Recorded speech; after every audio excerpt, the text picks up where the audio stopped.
There's a big misconception that humans have this capacity to be selfless, when this is 100% not the case. It's actually impossible for any one human being to be selfless. Humans are always 100% selfish.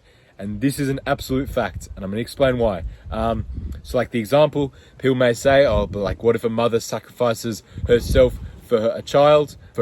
I don't know what the circumstance is, but she does.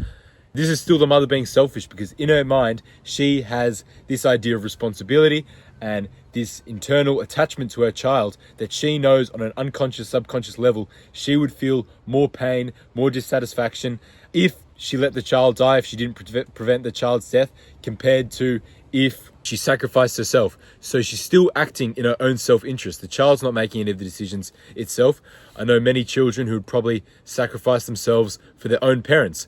Is the mother really acting in the interest of the child? No, absolutely not. She's always acting, or anyone is always acting in their own self-interest. But we do have this nuanced, innate capacity to obviously, have personal relationships, have connections with your family and friends, to feel sympathy, empathy for them, to relate to them, to want to help them, to feel pain when they feel pain, all these sort of things. But this is not a point of selflessness. This is still selfishness, because it's still ingrained in us, because we want to prolong the human race. We want to see people of our kind continue to live, survive, thrive, all these sort of things. We want to reproduce. It's still like action that is being motivated by an innate metric of, or an innate like internal compass of pleasure and pain. Because as a human, as any organism really, you're always trying to maximize pleasure and minimize pain.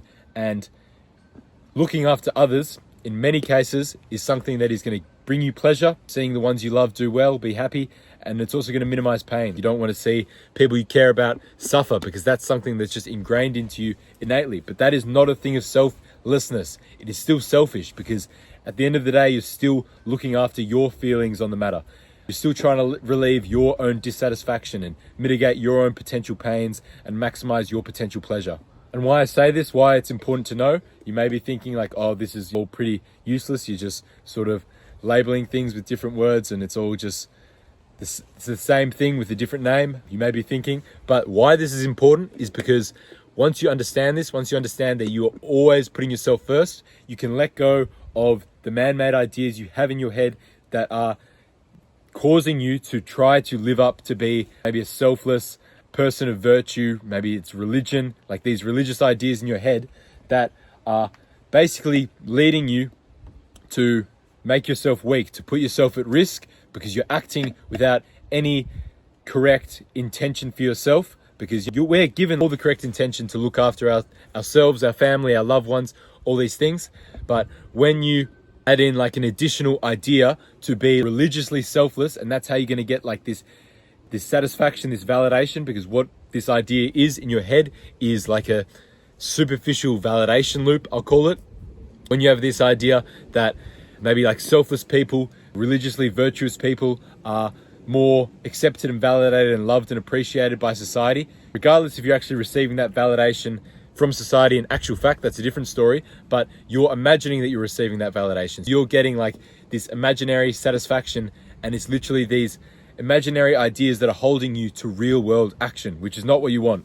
And that becomes the instances where, when you got this idea that you got to be a selfless, good, kind person, that's when you put yourselves in the situations that you don't want to be in and that you're miserable in. Maybe you're a slave to your work, your company, your business, whatever. You're a slave to your school, you're a slave to your family, more than you would like to be, obviously. You're a slave to anything, just to like the conventions, the manners, the expectations of society, when in actual fact, these are just ideas in your head that don't need to be satisfied once you identify them as that, and then you can be set free of them.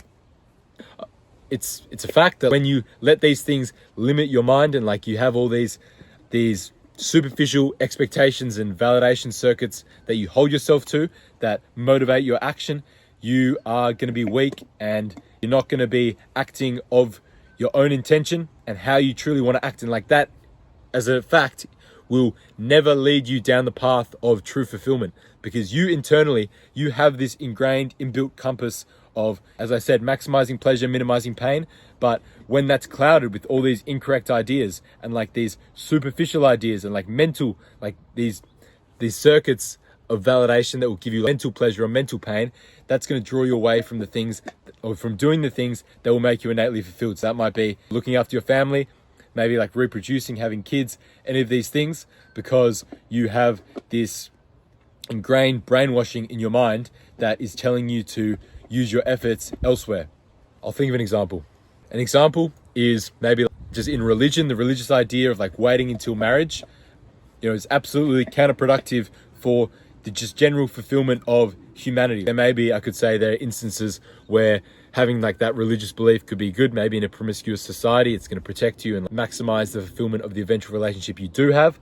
But as a fact, you are changing your behavior and changing your actions, your motivation to do actions based on a man-made idea, an idea that isn't actually real and that only exists in your head, compared to the things that you genuinely want to do, which would be truly beneficial and fulfilling. Like actually reproducing, because that's what sex is.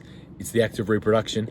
Actually reproducing, have a family, having kids, finding a partner, all these things, those will genuinely satisfy the innate biological requirements that would lead to true happiness and fulfillment. That's an example. I'll think of another one.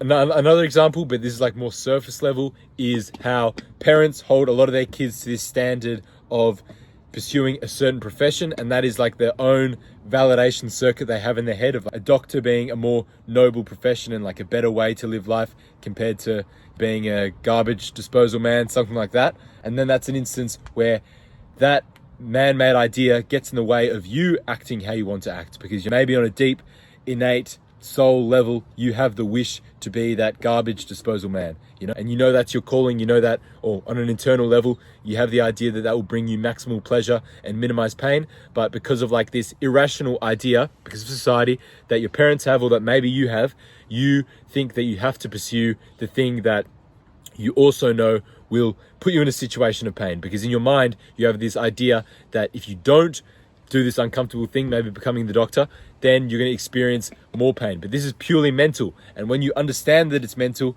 you can let go of these chains and actually do what you want to do.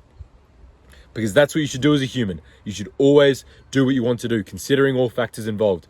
Obviously, you can't just go out and steal things or kill people, because you understand that there are going to be consequences for that, because you live in a society and other people are going to have a response to how you act. That's one of the considerations that you make when you're actually deciding how you're going to maximize pleasure and minimize pain.